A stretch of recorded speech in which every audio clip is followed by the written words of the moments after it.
बहुत सालों पुरानी बात है। गंगा के किनारे एक घना और बहुत सुंदर जंगल था।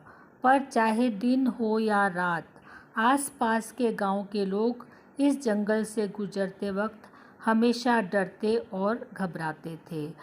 आप सोच रहे होंगे कि उन्हें खूंखार और जंगली जानवरों का डर था, लेकिन नहीं, उन्हें डर था तो रत्नाकर का।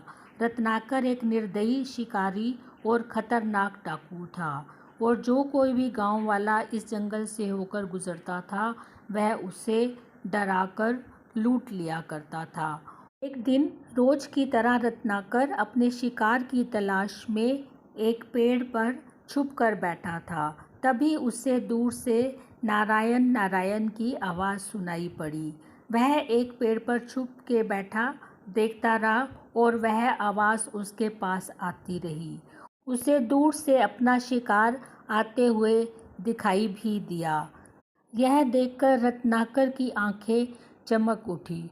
उसने देखा दूर से एक नारंगी रंग यानी ऑरेंज कलर के कपड़े पहने हुए नारायण नारायण जपते हुए एक आदमी उनकी तरफ चला आ रहा है। ये थे नारद मुनि। जैसे ही रत्नाकर ने इनको देखा, उसने पेड़ से नीचे छलांग लगाई और नारद मुनि जी के सामने आकर खड़ा हो गया और गरज कर बोला, जो भी तुम्हारे पास है वो सब निकाल दो। लेकिन नारद मुनि उसे देखकर मुस्कुराते रहे।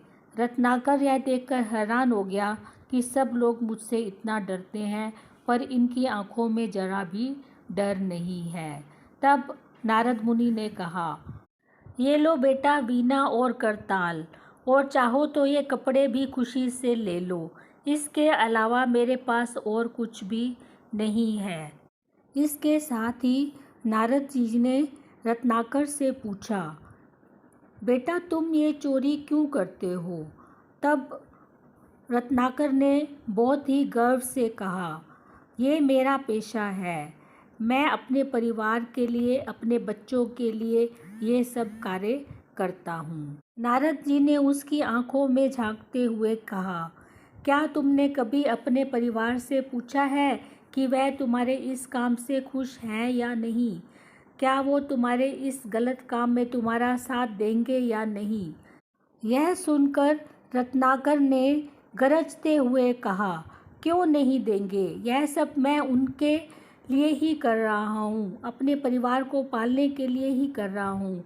यह सुनकर नारद मुनि ने कहा, ठीक है, मैं तुम्हारा यहीं पर इंतज़ार कर रहा हूँ।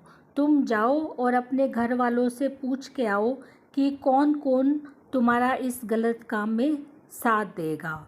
यह सुनते ही वह फ़ौरन अपने घर चला गया, क्योंकि उसे पूरा विश्वास था कि उसका परिवार उसका साथ ज़रूर देगा।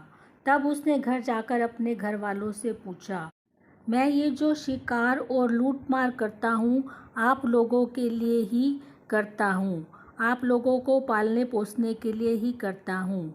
क्या आप सब मेरे इस काम से खुश हैं? अगर मुझे इसके लिए कभी कोई सज़ा मिलेगी तो क्या आप सब मेरे साथ उस सज़ा को भुगतने के लिए तैयार हैं? यह सुनते ही सबका एक ही जवाब था कि हम क्यों तुम्हारी सज़ा भुगतेंगे। यह सुनकर रत्नाकर बहुत ही दुखी हुआ और वापस जंगल की तरफ नारद मुनि जी के पास भागते हुए पहुंचा। वो वापस आकर नारद मुनि जी के पैरों पर गिर गया और ज़ोर ज़ोर से रोने लगा और बोला, हे मुनिवर, मुझे क्षमा कीजिए, मुझे सही मार्ग दिखाइए। तब नारद मुनि जी ने बड़े प्यार से रत्नाकर को उठाया और समझाया कि तुम जो भी कर रहे हो बहुत गलत काम कर रहे हो, और कहा, जब तक मैं यहाँ पर फिर से लौट कर ना आऊँ, तब तक तुम भगवान राम की शरण में जाओ, उनके नाम का जाप करो। यह सुनकर रत्नाकर नारद जी की बात को मान गया और एक पेड़ के नीचे बैठकर राम नाम का जाप करने लगा। पर जैसे ही वो राम बोलने की कोशिश करता, उसके मुंह से मरा मरा निकलता। रत्नाकर जितनी बार राम राम बोलता, उसके मुंह से मरा मरा ही निकलता।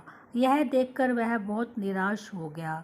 तब नारद मुनि जी ने कहा, रत्नाकर, तुम भगवान राम का ध्यान करो और मरा मरा ही बोलो। धीरे धीरे तुम राम राम बोलने लगोगे। नारद मुनि जी की बात सुनकर वह एक पेड़ के नीचे बैठ गया। अब उसे ना भूख लगती थी ना प्यास, बस वो राम नाम की धुन में ही लीन हो गया और मरा मरा बोलने लगा। इस तरह से सालों गुजर गए। वह अपनी तपस्या में इतना लीन हो गया कि उसके पूरे शरीर पर मिट्टी जम गई और कहीं कहीं तो घास और छोटे छोटे पौधे भी निकलने लगे। कुछ सालों बाद नारद मुनि जी फिर से उसी रास्ते पर आए तो उन्होंने रत्नाकर को इस अवस्था में देखा। उन्होंने उसके पास आकर उसके शरीर से मिट्टी को हटाया और उसे पुकारा। तब रत्नाकर ने अपनी आंखें खोली तो देखा सामने नारद मुनि जी खड़े थे। रत्नाकर ने उठकर नारद मुनि जी को प्रणाम किया। नारद मुनि जी ने रत्नाकर की आंखों में और चेहरे में एक अजीब तेज देखा और रत्नाकर को उठाकर बड़े प्रेम से अपने गले से लगा लिया और फिर आशीर्वाद देते हुए नारद मुनि जी ने रत्नाकर को कहा, रत्नाकर, आज तुम्हारा वाल्मीका यानी फिर से पुनर्जन्म हुआ है, इसलिए आज से तुम तीनों लोकों में वाल्मीकि के नाम से जाने जाओगे।